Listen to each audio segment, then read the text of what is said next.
In the final days of his life, as the world held its breath in anticipation of the Pope's passing, an incredible and almost unheard of act of kindness was quietly taking place. Pope Francis, the man known for his humility and his dedication to the poor, made one last gift that would forever leave its mark on the lives of young, troubled individuals in Italy. The world was busy mourning a beloved spiritual leader, but little did they know, Pope Francis was still working behind the scenes to do what he did best: give. This final act wasn't just a simple donation. It wasn't a grand gesture made in public, nor was it something that sought any recognition. In fact, most of the world wouldn't even know about it until much later. Pope Francis transferred €200,000 from his own personal account to a cause that no one expected: the youth prison of Casal del Marmo, located just outside Rome, Italy. What made this donation so extraordinary? Why did Pope Francis choose to send such a large sum of money to a prison, especially to a facility for young offenders? This wasn't a simple case of charity. It was something much deeper, something that reflected the very essence of his life and his teachings. For those who don't know, Casal del Marmo is one of Italy's most well-known juvenile detention centers, housing young offenders, many of whom come from broken homes, faced abuse, neglect, and poverty, and often turn to crime as a means of survival. The facility, though often criticized for its conditions, is also a place where many young people can find a second chance, a chance to turn their lives around and build a better future.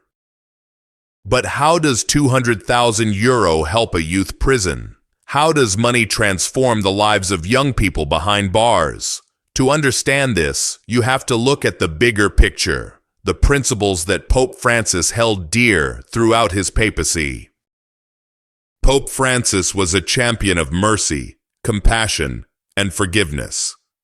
He believed that everyone, regardless of their past, deserved a chance at redemption, and he continuously called on the world to show compassion to those in need. It was these very values that guided his decision to support the rehabilitation of young offenders, who, despite their mistakes, still had the potential to be a part of society and contribute positively. At Casal del Marmo, the €200,000 donation wasn't just a monetary gesture.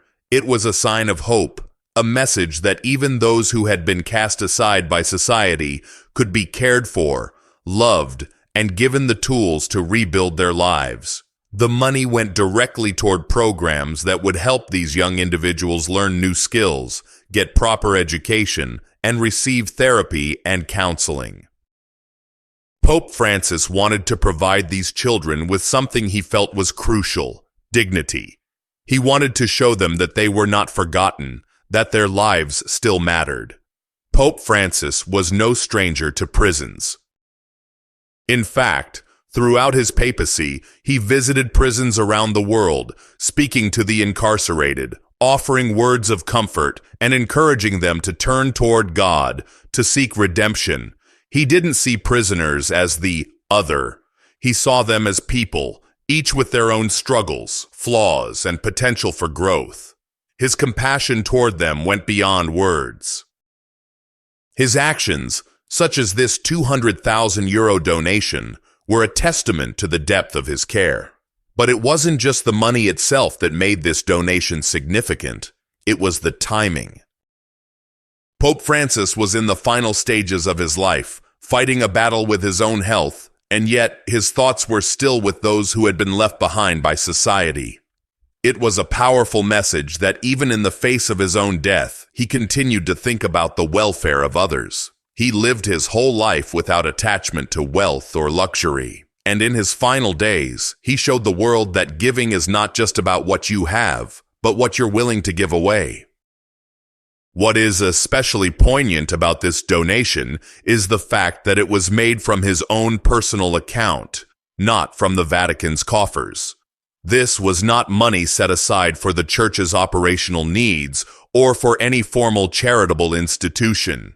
It was personal money, money that Pope Francis had earned over his life of service, money that he could have kept for himself.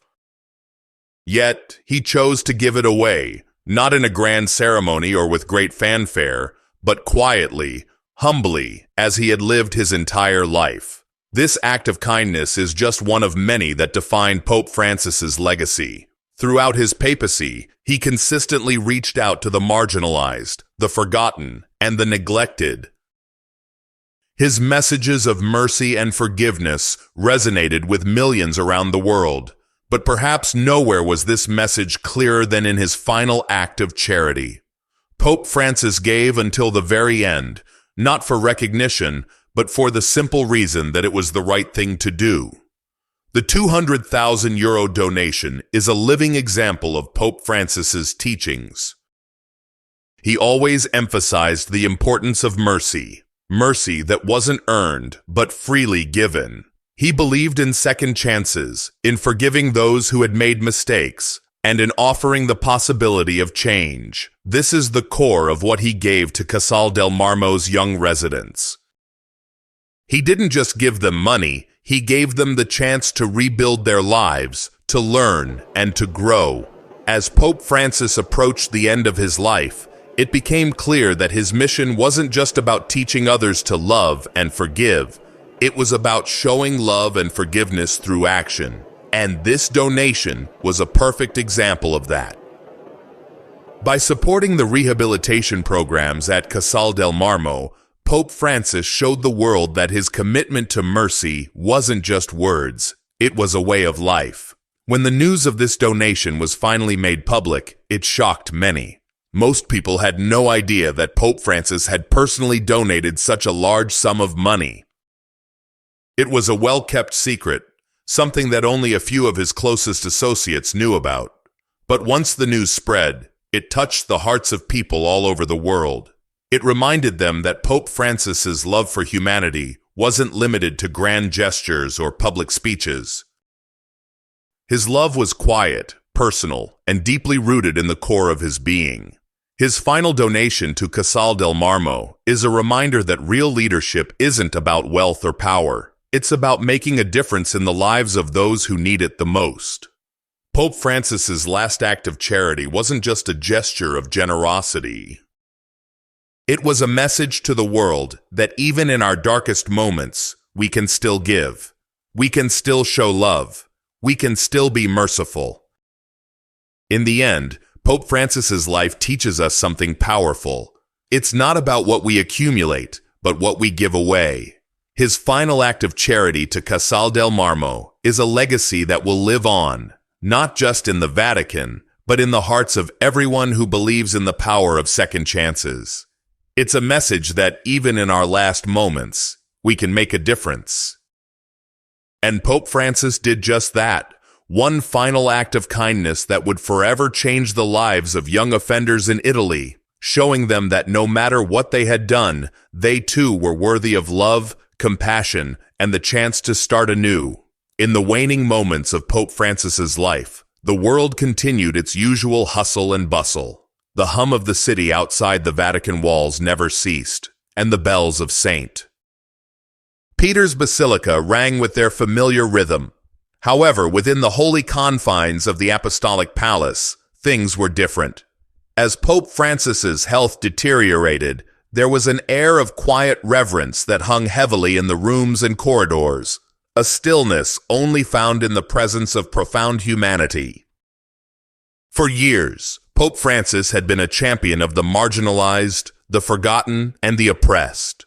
From the very beginning of his papacy, he had consistently reached out to those society had cast aside. He was not the kind of leader who sought the grandiosity of state dinners or the applause of the public. Instead, he humbly walked among the people, embracing the poor and the suffering. His leadership was grounded in simplicity, humility, and above all, mercy. But as the days passed and his final hours neared, there was a new understanding, an unspoken message. Pope Francis wasn't just about sermons or public speeches. His was a life lived in action, not words. And as the end of his earthly journey approached, he chose to once again lead by example. through the simplest yet most profound act of charity. It was a final gesture of mercy, quiet, understated, and devoid of any fanfare or public recognition. Pope Francis, from his sickbed, made a request. It wasn't a plea for more prayers or words of comfort. Instead, he asked for something that would resonate long after he was gone. With a faint but determined voice, he requested that a large sum of money be donated to the youth prison of Casal del Marmo. This request stunned those around him, not because of its size, but because of its simplicity. €200,000 from his personal account, money that, for most of his papacy, had been used only for the church's charitable work, was to be given to a prison. The gesture was extraordinary, not just because of the amount, but because of the significance behind it. Casal del Marmo, located just outside Rome, had been home to many troubled young people. Most of these children, from poor and broken backgrounds, had been involved in criminal activities, often as a result of a lifetime of neglect and hardship. Yet Pope Francis had always believed that every person, no matter their past, deserved the chance to be redeemed. His faith in the transformative power of mercy led him to make this final, deeply impactful decision.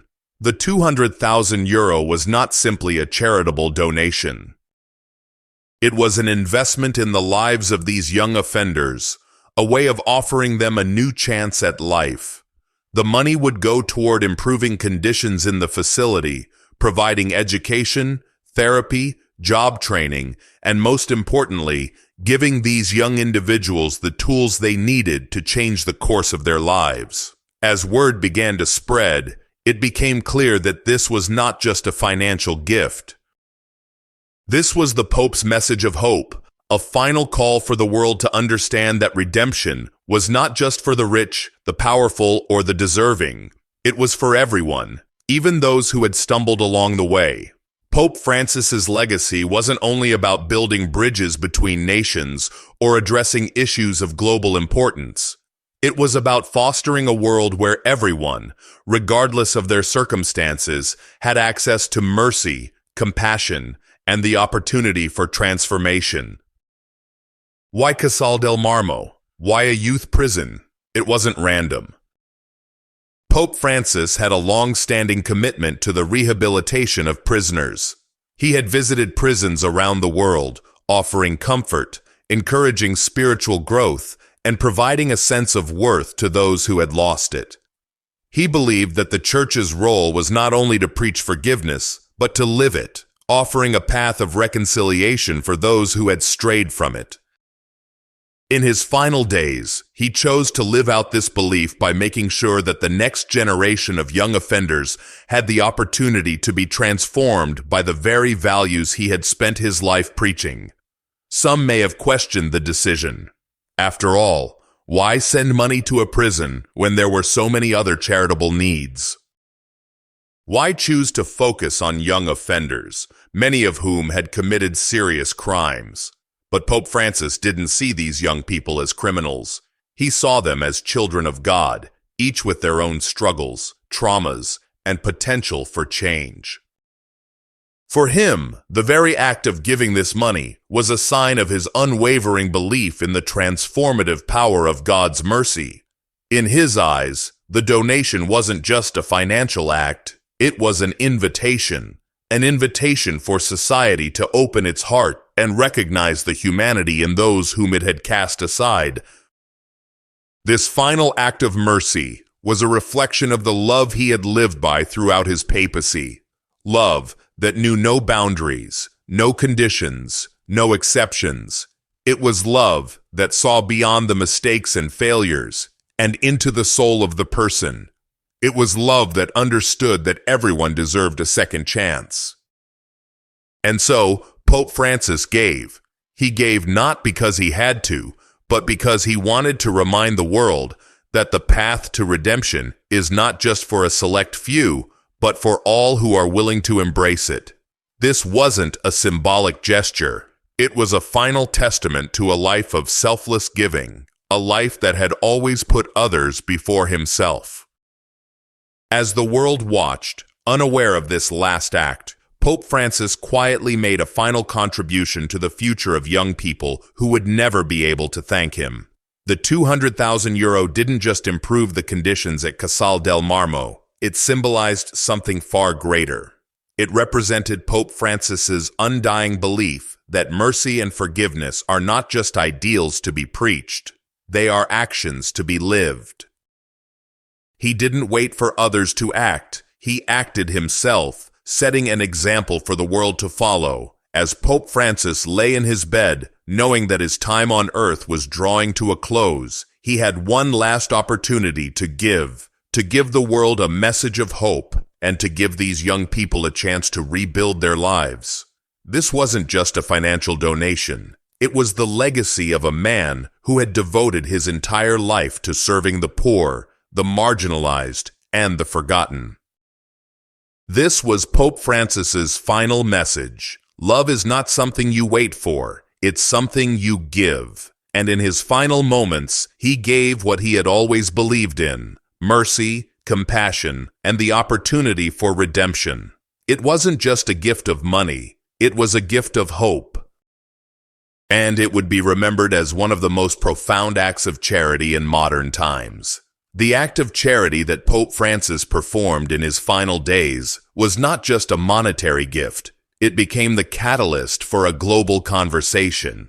As the news of his donation to the youth prison in Casal del Marmo spread, it ignited discussions around the world about mercy, redemption, and the ways in which society treats its most vulnerable members. It wasn't a grand gesture of public spectacle or political maneuvering, but an intimate, humble act that reflected the heart of a man who had dedicated his life to compassion. The donation of €200,000 wasn't just a way to improve the conditions inside the prison. It was a statement, a bold proclamation that these young offenders were not beyond redemption and that they deserved the opportunity to change.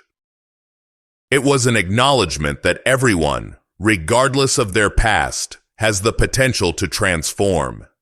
It was Pope Francis's final plea for mercy to be extended not just to the world's poor and oppressed, but to those who had committed crimes, those who were locked away behind bars, and those who had been written off by society.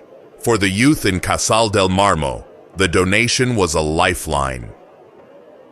The money was used to implement educational programs, provide psychological support, and offer vocational training for the young inmates. It gave them hope, the hope of a future that didn't have to be defined by their mistakes.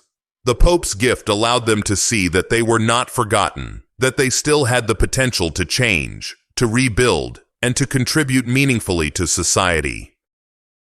But beyond the prison walls, the impact of Pope Francis's generosity rippled out into the world in ways that many never anticipated. The donation sparked a wave of conversation among religious leaders, human rights activists, and everyday people about the power of mercy and the need for societal change. Pope Francis had been the champion of a vision that called for the compassionate treatment of all people, especially the marginalized and the oppressed. His final act of charity encapsulated everything he had ever stood for, a call for mercy, justice, and love in a world that often struggles to offer it. One of the most striking aspects of Pope Francis's decision was that he didn't just give from his position of power. He gave from his personal wealth, a choice that highlighted his authenticity. This was a pope who lived by example, who never hesitated to put his own actions in line with his teachings. His life was marked by humility, and his final act of charity was no different. He didn't just speak about mercy, he practiced it. In the days following the announcement of his donation, many felt a renewed sense of hope and inspiration. Pope Francis had shown the world what true leadership looked like.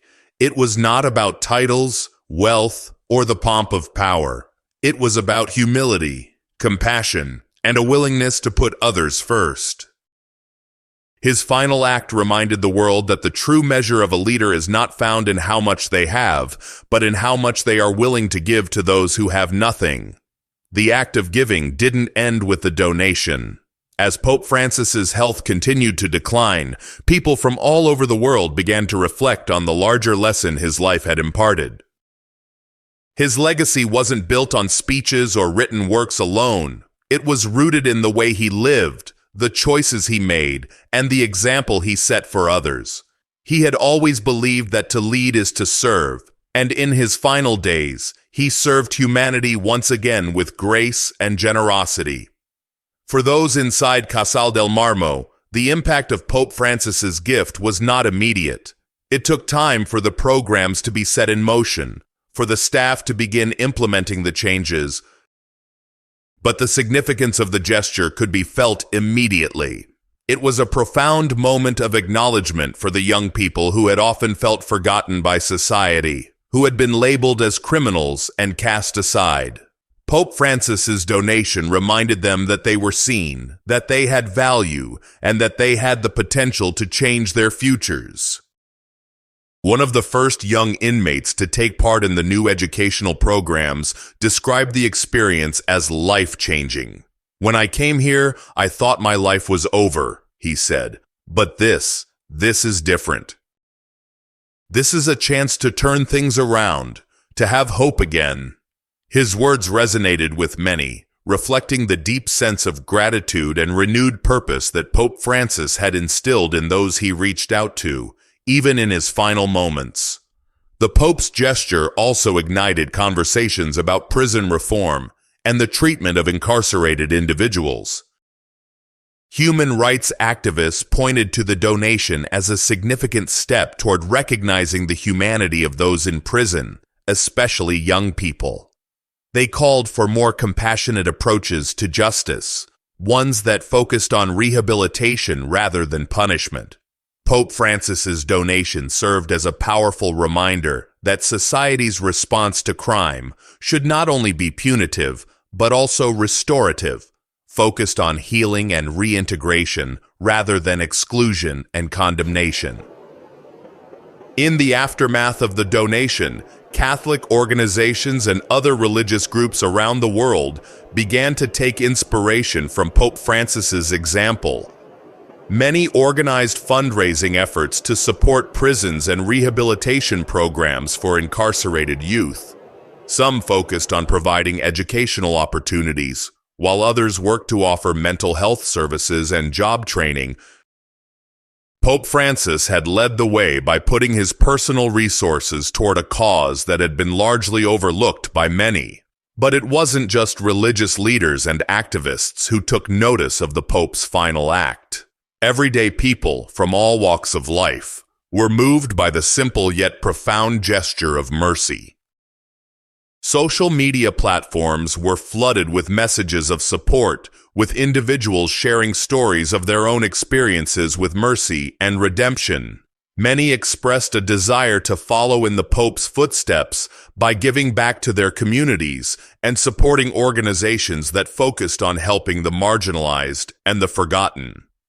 In a time when the world often feels divided, Pope Francis's donation reminded people of the importance of compassion. His actions demonstrated that love and mercy could transcend political, social, and economic divides. He showed the world that even the smallest acts of kindness, like a donation from a pope's personal account, could create ripples of change that reach far beyond the initial gesture. Pope Francis's life had always been marked by an openness to others, and in his final act, he invited the world to join him in his mission of mercy. As the news of his passing spread, his final gesture became a symbol of his legacy, a legacy built not on the titles he held, but on the way he chose to live his life. The donation to Casal del Marmo was a fitting end to a life dedicated to mercy and compassion. It reminded the world that the greatest leaders are not those who seek power, but those who are willing to use their influence to help others, especially those who need it most. And so, as Pope Francis passed from this world, his final act of charity left an indelible mark on the hearts and minds of millions. His message of mercy, love, and redemption continued to resonate long after his death. The young people of Casal del Marmo, who had received the Pope's gift, carried it with them as they began their journeys toward healing and transformation. The world too carried his message, a message that would continue to inspire acts of mercy, compassion, and kindness for generations to come. Pope Francis's final act of charity was a small gesture, but its ripple effects reverberated around the world, sparking debates and conversations about justice, mercy, and humanity. The €200,000 he donated to the youth prison in Casal del Marmo, and the purpose behind it, became a beacon of hope for those who had long been marginalized by society. But its true impact was not in the immediate relief it provided, but in the way it forced the world to reconsider how we view crime, punishment, and rehabilitation. The donation came at a time when discussions about prison reform were already bubbling beneath the surface. Across the globe, young people, especially those caught in the criminal justice system, faced systemic barriers to rehabilitation. Far too often, prisons were seen as places of punishment where inmates were left to fend for themselves. Pope Francis's donation, however, shifted the narrative. It was no longer just about punishment. It was about second chances, redemption, and a system that sought to heal, not simply condemn. For the young inmates at Casal del Marmo, the donation represented a chance to rebuild their lives. As the funds began to be allocated, new educational programs were introduced, including academic courses, vocational training, and even art workshops. These weren't just remedial programs. They were opportunities for growth and self-discovery. The young offenders were given a chance to explore their potential and begin to envision lives beyond the walls that had confined them. Some of them had never seen education as an option. Others had lost faith in the possibility of a better life. But now, they were being given tools that could break the cycle of poverty and crime. One of the program directors, a former educator who had worked in troubled communities for years, reflected on the significance of Pope Francis's gift. "These kids don't come from privileged backgrounds," she said. "They come from families where crime and poverty are often the only things they know. But this gift, this act of mercy, shows them that there is more. There is a possibility of hope. There is a way out." It was not just the inmates who were affected by the donation. The staff at Casal del Marmo found themselves invigorated by the Pope's message. Many had worked with the youth for years, trying to instill discipline and provide guidance, but often facing resistance from the kids who had lost trust in the system. The Pope's donation, however, provided a renewed sense of purpose.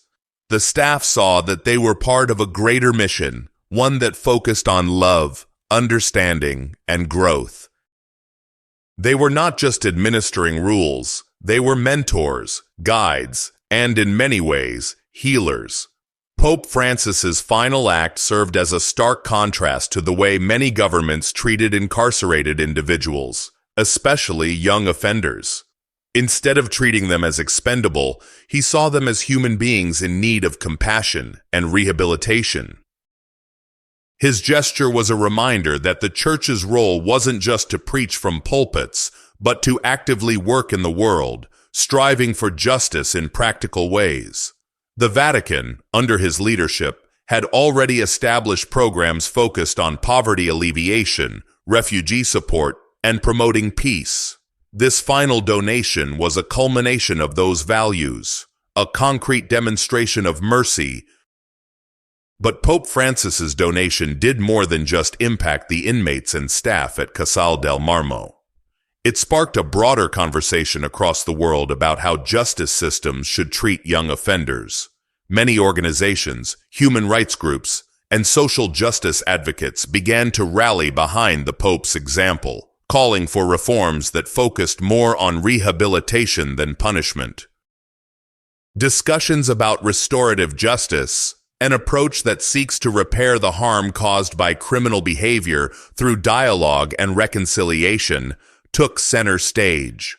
Pope Francis's final act had put the spotlight on the need for a more compassionate approach to justice, especially when it came to young people who had made mistakes. A prominent human rights lawyer in Italy, who had long advocated for prison reform, expressed his support for the Pope's donation. Pope Francis's decision to invest in the future of these young people is a clear message to the world, he said. It is time to shift the conversation from retribution to restoration. When we focus on rehabilitation, we offer people a chance to redeem themselves. That is the heart of justice. This shift in perspective was not without its challenges. Critics of prison reform, including some in the political sphere, argued that offenders, particularly those who had committed violent crimes, should not be shown mercy. They feared that such initiatives would be perceived as leniency, undermining the authority of the justice system. But Pope Francis, as always, stood firm in his belief that the true measure of a society is how it treats its most vulnerable members, including those who had fallen through the cracks of the criminal justice system. His message resonated with those who believed in second chances, in the ability of people to change, and in the power of mercy to heal wounds that punishment alone could not. As the months passed, more and more organizations took up the banner of restorative justice. Advocacy groups in the United States, Europe, and Latin America began to integrate Pope Francis's principles into their platforms, calling for educational programs, vocational training, and therapeutic interventions within the prison system. They urged governments to adopt approaches that saw the potential in each individual, rather than focusing solely on their past actions. And while the Pope's passing marked the end of an era, his message lived on, carried forward by the many who had been touched by his final act of charity. The influence of Pope Francis's donation also reverberated throughout the Vatican itself. As the Church prepared for a new papacy, there were those who felt that the Pope's legacy of mercy should not be left to fade. Several high-ranking members of the Vatican, inspired by his actions, began working on initiatives that would continue to support prisoners and young offenders. They established a Vatican fund in honor of Pope Francis's donation to Casal del Marmo, dedicated to providing scholarships and vocational training for young people affected by crime. The fund's primary mission was to offer opportunities to those who might otherwise be forgotten by society. In the years that followed, Pope Francis's donation became a case study in compassion for other religious and charitable organizations. They marveled at the way he had used his position, not for personal gain, but to invest in the lives of others. The Pope's actions were a beacon of hope for those who believed that true leadership came from serving others, not from wielding power. In Italy, the Pope's donation was also seen as a challenge to the government. It forced the country to examine its justice system and its treatment of young offenders. Calls for prison reform grew louder, and discussions about restorative justice began to take root. Some local politicians, especially those in the region surrounding Casal del Marmo, publicly expressed support for programs that focused on rehabilitation. Perhaps the most lasting change, however, came in the way that people viewed young offenders. No longer were they seen solely as criminals. They were viewed as individuals who could change, given the right tools and opportunities. This shift in public opinion was a direct result of Pope Francis's act of charity. His willingness to give, to invest in the futures of these young people, created a new narrative about crime and punishment, one based on redemption rather than condemnation. For the young inmates of Casal del Marmo, the Pope's gift had not only provided them with practical resources, but had also given them hope. They now had a sense that their lives mattered, that their pasts did not define their futures. The programs funded by the Pope's donation allowed them to pursue education, learn new skills, and gain confidence. And for some, it was the turning point they needed to break free from the cycle of crime. One young inmate, who had spent much of his life in and out of juvenile detention centers, expressed his gratitude for the opportunities he had been given. "Before, I thought I had no future," he said. "I was always in trouble, always locked up. But now, because of the Pope's gift, I have a chance to make something of myself. I'm learning skills, and I'm working toward a future that's different from the life I knew before." As more young people at Casal del Marmo began to find their way toward rehabilitation, the impact of Pope Francis's donation became clear. It was not just about the material support provided, it was about the shift in perspective. These young individuals were no longer seen as lost causes, but as individuals with the potential for growth. Pope Francis's final act had given them the tools they needed to rebuild their lives, and in doing so, he had given them hope. As time passed, the impact of Pope Francis's final act of charity only continued to grow, reaching beyond the walls of Casal del Marmo and rippling out to shape broader conversations about the future of prison systems across the globe. His simple but profound gesture, donating €200,000 to fund education and rehabilitation for young offenders, had ignited a fire that many believed had the potential to reform criminal justice systems in countries around the world. In the years following his death, Pope Francis's legacy of mercy, justice, and rehabilitation became a touchstone for activists, religious leaders, and policymakers who sought to ensure that his message was carried forward and implemented in tangible ways. In Italy, the immediate aftermath of the donation saw a quiet yet powerful shift in the public discourse. For decades, prisons had been seen as mere holding cells for the incarcerated, places where punishment was the primary focus, and rehabilitation was an afterthought.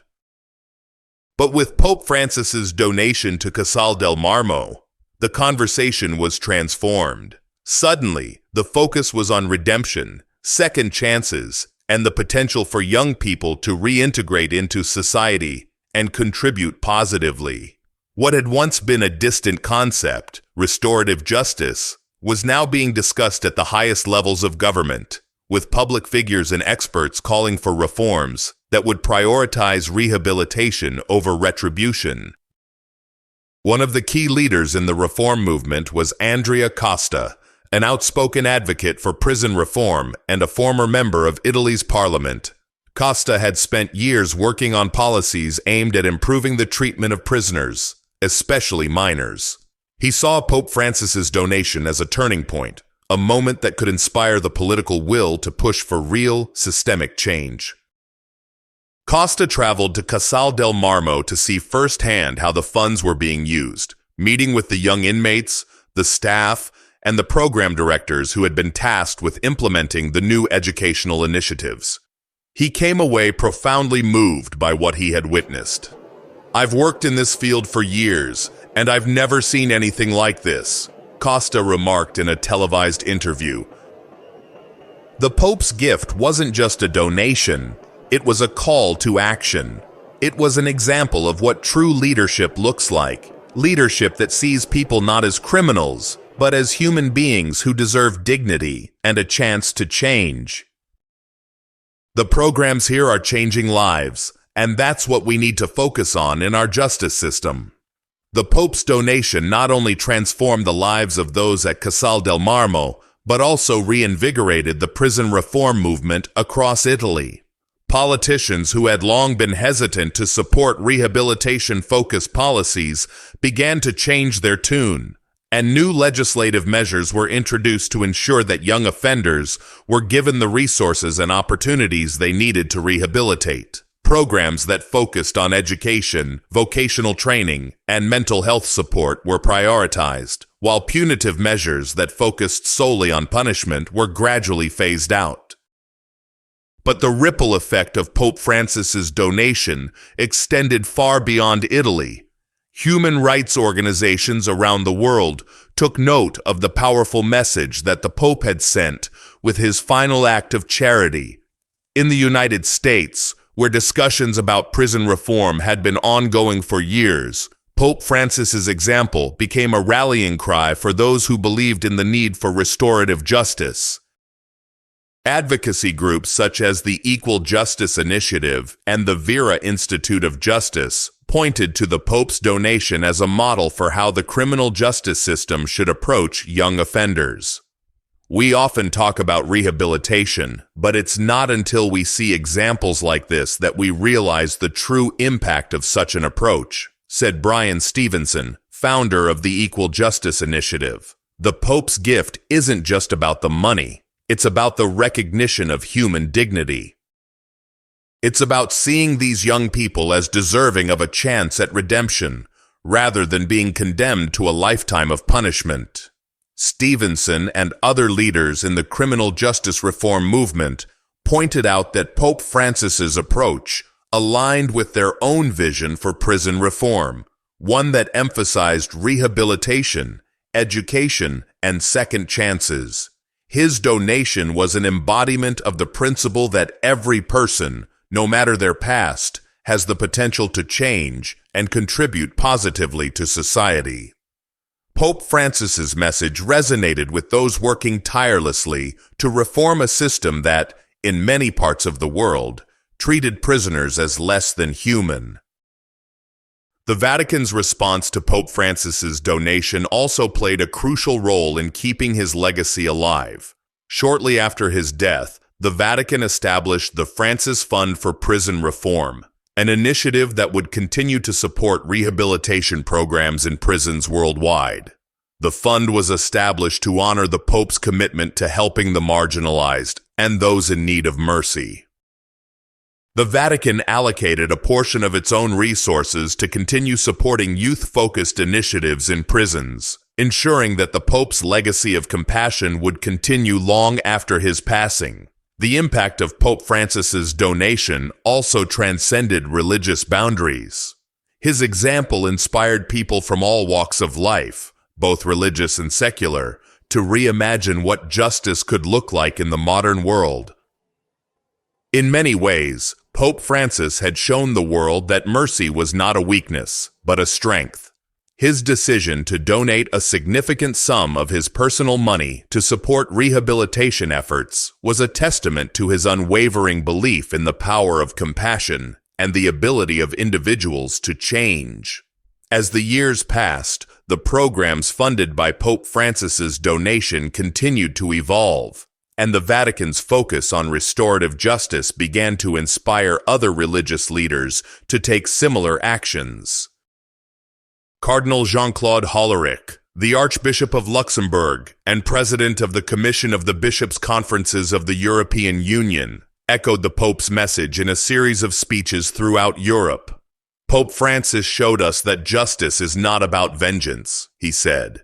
It's about mercy, it's about redemption, and it's about ensuring that no one is ever beyond the possibility of change. As part of his ongoing commitment to the Pope's vision, Cardinal Hollerich initiated the Mercy and Justice campaign, which aimed to create partnerships between religious organizations, governments, and advocacy groups to promote prison reform and restorative justice across Europe. The campaign focused on practical solutions for prison systems that emphasized education, mental health care, and rehabilitation. It was a direct response to Pope Francis's call to action, and it garnered support from individuals and groups across the religious spectrum. One of the most striking aspects of Pope Francis's legacy is the way in which it transcended political and cultural divisions. His final act of charity served as a reminder that, regardless of political affiliation or religious background, the need for compassion in the criminal justice system was universal. His message resonated not only with Catholics, but with people from all over the world, inspiring them to re-examine their own attitudes toward justice, punishment, and rehabilitation. Pope Francis had always spoken about the importance of a church that goes out to meet people where they are. In his final act of charity, he not only embodied that call to action, but he also left behind a legacy that would continue to inspire those who sought to make the world a more just, compassionate, and merciful place. As we reflect on Pope Francis's final act of charity, donating €200,000 from his personal funds to support the young offenders at the Casal del Marmo Juvenile Detention Center, it's clear that his legacy was about more than his papacy. This was a profound demonstration of his unwavering belief in redemption and mercy, a message that continues to inspire us all. Pope Francis used his final days to show the world that justice should not be harsh but compassionate. His generosity towards these young lives, who were in desperate need of rehabilitation, speaks volumes about the true spirit of mercy. By giving this gift, he wasn't just funding a program, he was sending a powerful message about the power of second chances and the importance of supporting those in need of a fresh start. His act of kindness reminds us that we each have the power to create change, no matter how small the gesture might seem. It is a call for us to look within and consider how we can extend mercy, compassion, and understanding in our own lives, particularly toward those who have fallen through the cracks. If you've been inspired by Pope Francis's final act of charity, I encourage you to take action today. Support charity efforts focused on rehabilitation and second chances for those in need. Spread the message by sharing this story and encouraging others to reflect on mercy and justice. Join the conversation and stay inspired by subscribing to my channel for more stories that explore themes of compassion, justice, and positive change. Follow this journey with me by hitting the subscribe button and turning on the notification bell so you never miss a video. Let's continue to share stories that inspire and create a more compassionate world together. Thank you for watching, and remember, every act of kindness, no matter how big or small, makes a difference. Let's make the world a better place, one story at a time.